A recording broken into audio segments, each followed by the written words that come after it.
त्राटक द्वारा अनजानी बातों की जानकारी। एक सम्मोहक का कहना था कि वे सामान्य प्रदर्शन में सम्मोहन विधि का प्रयोग करते हैं, किंतु कभी कभी किसी विशिष्ट व्यक्ति के आग्रहवश जब कुछ चमत्कार प्रदर्शन की आवश्यकता होती है,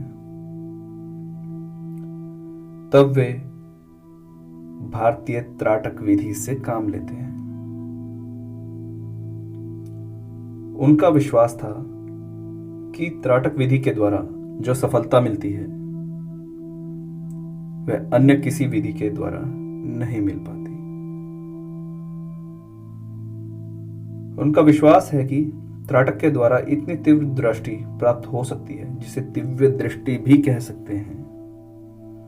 लाखों मील दूर की बात जानने देखने का उपयुक्त साधन त्राटक ही है। अनेक योगी इसी विधि के द्वारा लाखों मील दूर बैठे ही वहां की घटनाओं को जान लेते थे।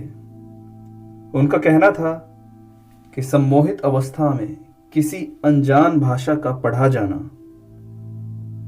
किसी अनजानी बात को जान लेना, किसके जेब में क्या है यह बता देना आदि तो सामान्य सम्मोहन क्रिया से भी हो जाते हैं, किंतु किसी विशेष बात के विषय में जानकारी देने में जब हिप्नोटिज्म की विधि से काम नहीं चलता, तब प्राचीन योग विधि ही काम दे सकती है।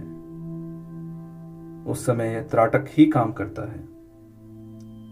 उन साधक का कहना है कि अपनी शक्ति की बल पर वे चाहे जिसकी नाड़ी की गति बढ़ा सकते हैं, हृदय की गति में भी वृद्धि कर सकते हैं, शरीर के तापमान में परिवर्तन कर सकते हैं, किसी के शरीर को बहुत ठंडा या बहुत गर्म कर सकते हैं, किसी की वाणी को प्रभावित कर सकते हैं,